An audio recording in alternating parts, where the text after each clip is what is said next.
So I clicked on this video about, why he wears a turban. Because I was like, why do they wear the turban? It's not one of the 5 Ks, but they do have that real long hair, okay? So they wrap up all that long hair into the turban. But I was trying to see, is there something more to it than that? So this guy's talking about, his journey to becoming a Sikh, this white dude.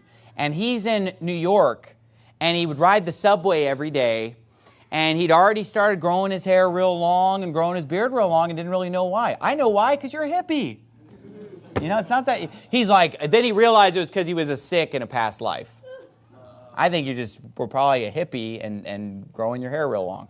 So he'd ride the bus every day, and this is what he said. He said, I was trying to be peaceful, trying to meditate, trying to think good thoughts.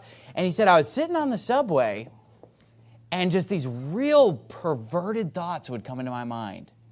Just these really sick, perverted thoughts. And he was like, where is this coming from? Where are these sick, perverted thoughts coming from? And then he said, I would look up and see kind of a weird-looking guy across the train, and I'd say, oh, that was his thought. Look, you can't blame your perverted thoughts on some guy you don't even know. I mean, think about it. He's sitting on the subway thinking a bunch of perverted stuff, and then he just, oh, it's him.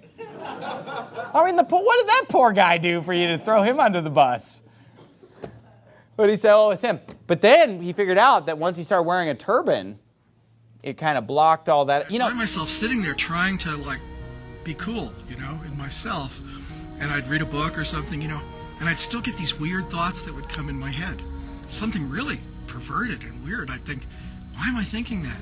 And then I'd look up across the train, and there'd be some guy sitting there, and I'd think, oh, that was his thought.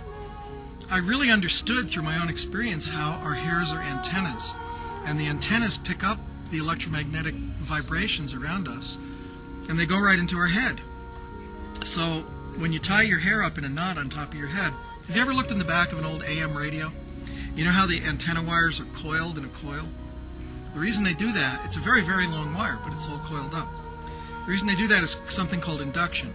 When the wires are laying next to each other in a circle, they induce an electrical current in the wire next to it, so the signal gets stronger. So I found out that by tying my own hair in a knot like that and creating a coil on top of my head, that it would produce induction from the electromagnetic field. And I could actually focus much better internally. Maybe you should line your turban with aluminum foil. Maybe that'll block out even more of these thoughts. But he said, block out, because he said our hairs are like these antennas. So he wrapped it all up, put it, look, I just get shorter antennas, bro. You won't need a turban. But, he wrapped up in the turban, and he said, he didn't think these perverted thoughts. No, you know where those perverted thoughts come from, according to the Bible? Out of the heart of man. Right. Okay?